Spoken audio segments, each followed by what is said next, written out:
Amber Heard started OnlyFans. Did you see that? Did you really? No. I would believe it. He's starting a conspiracy right I would now. believe anything. This is my conspiracy. Do you believe anything? What do you think about the verdict? Well, I think it was probably good for all people who believe in the truth. And the problem is there's like this boys versus girls narrative that I think we all get into on these things. You know, and there's a lot of guys who wanted a guy to win one of these things. Yeah. You know? Yeah. But it's just not good to not be honest.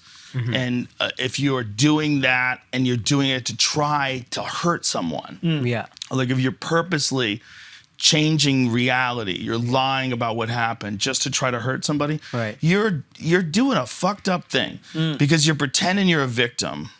And it's not as simple as you're just lying. You're turning someone into a criminal. You're pretending you're a victim. And if it's all not true, it's a really bad thing. Yeah. It's really bad. It's just bad for all of us. Yeah. So whether it's bad for, like someone said that the verdict is bad for women. I'm like, that's crazy. They're gonna say that. That's crazy. It's just not good to do shit like that. Do you think To it's all pretend not some guy true? beat you up. I don't know.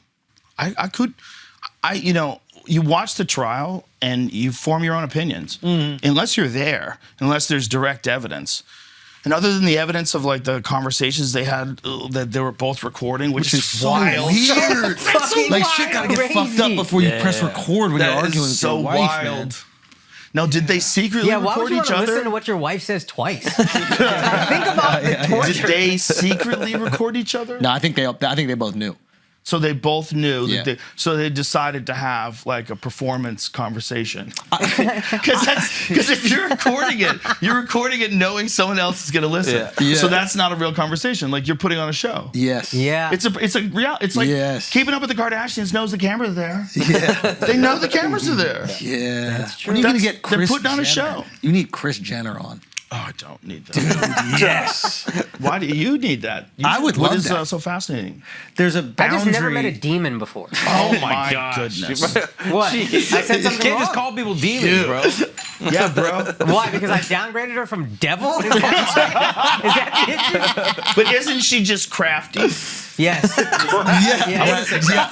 think that's I don't know if crafty. crafty is the word. Well, she's like made the most with whatever resources she had. She Every went movie for it. where I've Daughter seen porn? the devil. Yeah, daughter porn. That's a resource. That's the crazy thing is if I'm trying to look at things with rose-colored glasses. That's that Austin shit. There's so much defensiveness in this world right now, and there's so much like what we think of as like things that are completely out of our hands. Like when you think of things like the war with the possible war with Ukraine, that's completely out of our hands. We're all just sitting here in a state of anxiety, right? Like, what are we gonna do? Like, if Russia launches a nuke, if some wild shit happens, if China invades Taiwan, what are we gonna do? And so we're in this like perpetual state of never feeling like I'm just living life. Because I'm living life under this canopy of danger and doom. Yeah. And if it's not that, it's climate change. Yeah. If it's not that, it's the new variants. There's going to be new variants coming in January. Get ready. Yeah. Like, it's like this constant, we've got to be aware of things, but the problem with danger is when it gets in the zeitgeist like that, it takes a long time to clean that out. Yeah. When I was a kid, the Cold War days were happening, and we were legitimately worried that at any day Russia could nuke the United States. It came super close, right? Super close. Well, they definitely did during the Cuban Missile Crisis. Yeah, exactly. Yeah, that was a little bit before my time, but but not by much. I'm old as fuck, 54. But they were worried all the time, man. They had stop, drop, and roll, or what did you stop? Drop and cover or something like that. Yeah, you're supposed to. They had like that stupid saying though. Hide under desk. Or Yeah. some It shit wasn't like stop, that. drop, and roll. That's if you're on That's fire. fire, yeah. Yeah. But it's like stop, drop, cover or some shit like that. Something like that. But when we were in high school, man, it was a legit fear. Like when that Red Dawn movie came out. Yeah. Like there was a legit fear that we were going to go to a nuclear war with Russia and we would all get wiped out. And everybody had this kind of anxiety about it. It like stuck with you. And then when the Soviet Union fell, that all went away. And for a brief moment of time, it felt relaxed. It really did. Yeah. It felt like we don't have to worry about nuclear war. We just have to worry about fucked up wars. We just have to worry about these hot wars. They're shooting tanks at each other in the desert. Yeah. Yeah. As long as we don't have to worry about nuclear war. Yeah. You know, so we like accepted a certain level of war, and now the nuclear war part is back on the table. And I think that's one of the things that it flavors all of our conversations, whether we realize it or not, is we're all under this like steady state of anxiety. Yes. And then climate change. And it's not saying don't do things about climate change. We should, but all this, how dare you, all that. Why is that advantageous? To keep us in a steady state of anxiety. It's not that it's advantageous. It's human nature to like seek that.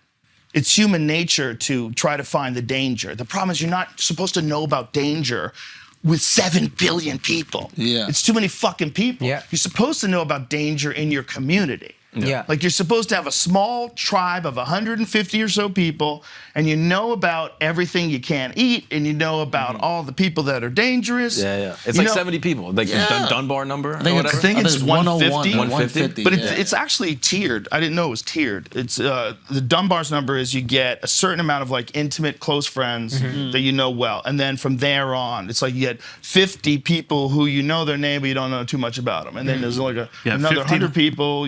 1,500 people you can recognize, 500 acquaintances, 150 meaningful contacts, 50 friends, 15 good friends. Yeah, interesting. I would Someone's cut gotta- all of that by a third. Someone's got to 5 get people, cut. loved ones. What if you know a lot of cool people? We know a lot of cool people. Yeah. Someone's got to get cut. You got to get cut from my top 15. It's like a Remember lineup. MySpace? It's a the top lineup at the 9? store in your mind. You're like, Everybody's like, bro, why am I not in your top 9? Remember that? Your friends and want to be in your top 9. Like, okay.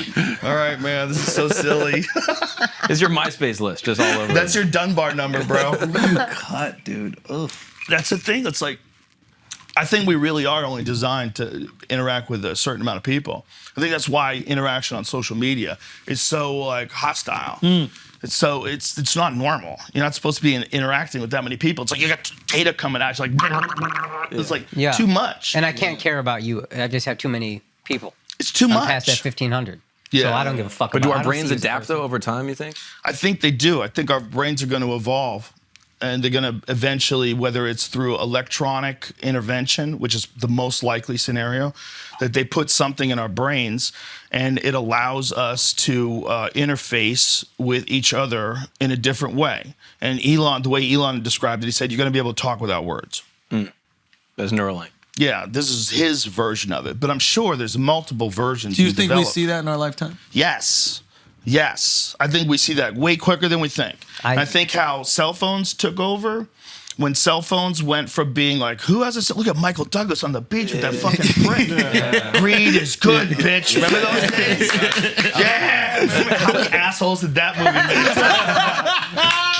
That movie made so many righteous assholes. Gordon He Gekko's the goes worst. to jail Yeah. at the end, and no one talks about that part. Yeah, We're no like, one talks but about he's so that rich part. Before that, Before that, he was look at that phone on the beach, bitch, making phone calls, no cord, out here in the sand, doesn't give a fuck. Yeah. Drinking margaritas and shaping world politics. Yeah. You can't finish the movie. You cut it off right before the end. You're like, oh, that's Yeah, awesome. yeah, that's when it's good. It's like Scarface. I'm sad when he dies. I wanted Tony Montana to live. Yeah. I did. Guys, that clip was brought to you by Blue Chew. Best boners in the business. Same active ingredients as Cialis or Viagra, but this is the Chew, the only one we rock with. Get yours for free at BlueChew.com. Promo code Andrew. All you gotta do is pay $5 shipping.